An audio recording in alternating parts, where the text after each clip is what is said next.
درود به همگی. من ماهانم و به آشپزخونه من خیلی خوش اومدید.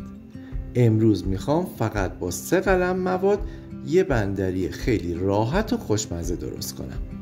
بعد از این که تمام مواد رو خورد کردم، پیاز خلالی رو میذارم که سرخ بشه. بهش زردچوبه رو اضافه میکنم. کمی که سبک شد، فلفل دلمه‌ای رو هم باهاش تفت میدم.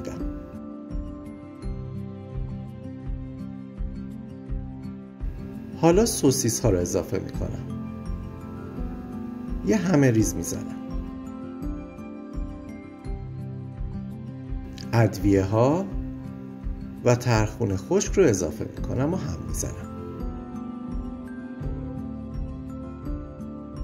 سسش رو هم بهش اضافه میکنم و تا زمانی که سس غلیظ بشه بهش زمان میدم تا بپزه. به به، به همین راحتی و تمام.